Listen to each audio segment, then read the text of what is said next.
আজকের আলোচ্য বিষয় হচ্ছে আলিফে জাইদা কি, চিনার উপায় কি এবং কিভাবে পড়তে হয় তা উদাহরণ সহ বিস্তারিত আলোচনা করব ইনশাআল্লাহ।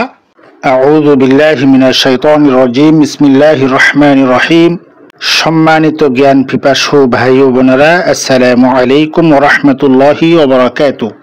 আজকে আমরা কোরআন তেলাওয়াত করতে গিয়ে আরো একটি জটিলতার সমাধান নিয়ে আলোচনা করতে যাচ্ছি, আর তা হলো আলিফে জাইদা।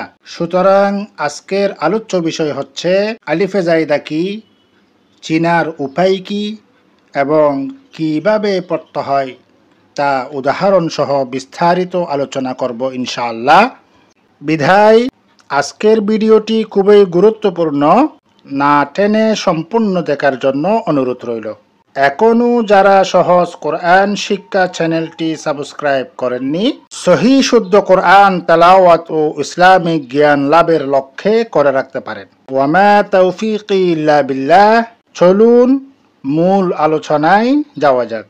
আমরা স্ক্রিনে দেখতে পাচ্ছি আল আলিফুজ জাইদা, অর্থাৎ অতিরিক্ত আলিফ। আলিফে জাইদা কাকে বলে? যে আলিফ শব্দে জবরের বাম পাশে লেখা থাকে কিন্তু উচ্চারণে ধ্বনি সৃষ্টি করে না এবং টেনে পড়া হয় না, তাকে আলিফে জাইদা অর্থাৎ অতিরিক্ত আলিফ বলা হয়।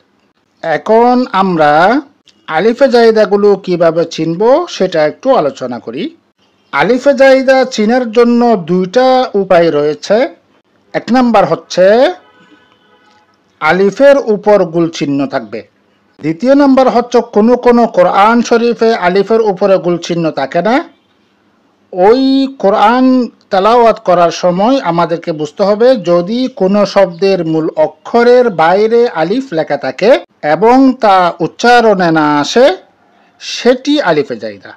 আলিফে জাইদা চিনার জন্য দুইটা উপায় রয়েছে। একটা হচ্ছে আলিফের উপরে গোল চিহ্ন থাকবে, শূন্যের মতো থাকবে, আর না হয় মূলাক্ষরের বাহিরে আলিফ থাকবে এবং উচ্চারণে আসবে না, সেই আলিফকে আলিফে জাইদা বলে।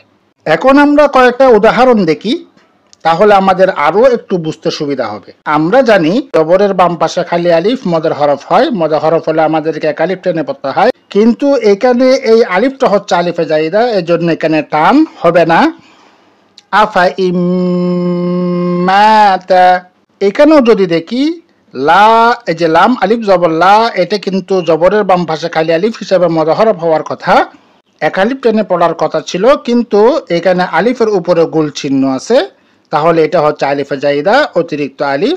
এই আলিফটা উচ্চারণ হবে না। লা ইলাল্লাহি, এখানেও যদি দেখি এটা কিন্তু এক আলিফ টেনে পড়ার কথা ছিল, কারণ জবরের বাম পাশে খালি আলিফ মদের হরফ, কিন্তু এখানে মদের হরফ হবে না, আলিফের উপরে গোল চিহ্নটা আছে। টানা যাবে না, তাড়াতাড়ি পড়তে হবে।